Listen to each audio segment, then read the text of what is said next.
اعوذ باللہ من الشیطان الرجیم پناہ مانگتا ہوں میں اللہ کی شیطان مردود سے۔ بسم اللہ الرحمن الرحیم شروع اللہ کا نام لے کر جو بڑا مہربان نہایت رحم والا ہے۔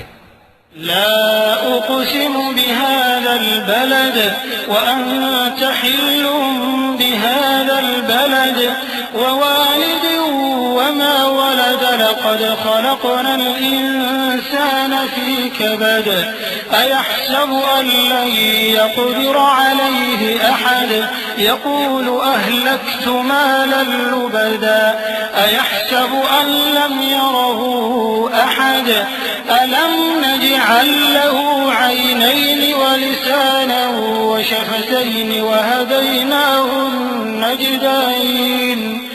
میں اس شہر یعنی مکے کی قسم کھاتا ہوں اور تم اے نبی صلی اللہ علیہ وآلہ وسلم اسی شہر میں تو رہتے ہو، اور سب کے باپ یعنی آدم اور اس کی اولاد کی قسم کہ ہم نے انسان کو محنت و مشقت میں رہنے والا بنایا ہے۔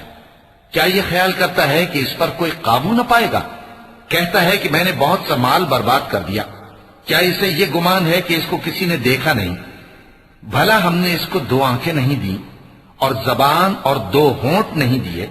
یہ چیزیں بھی دیں اور اس کو خیر و شر کے دونوں رستے بھی دکھا دیے۔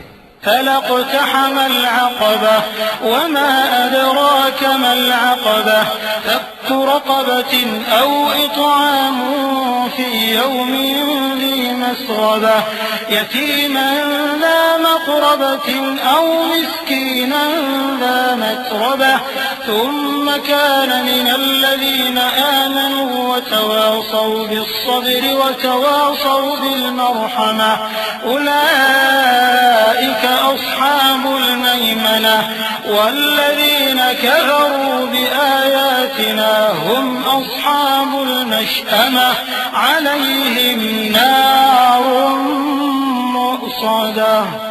مگر یہ گھاٹی پر سے ہو کر نہ گزرا، اور تم کیا سمجھے کہ گھاٹی کیا ہے؟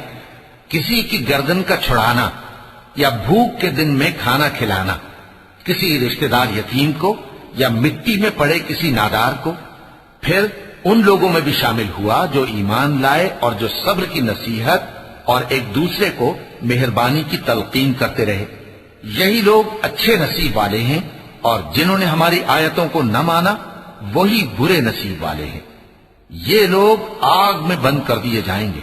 صدق اللہ العظیم۔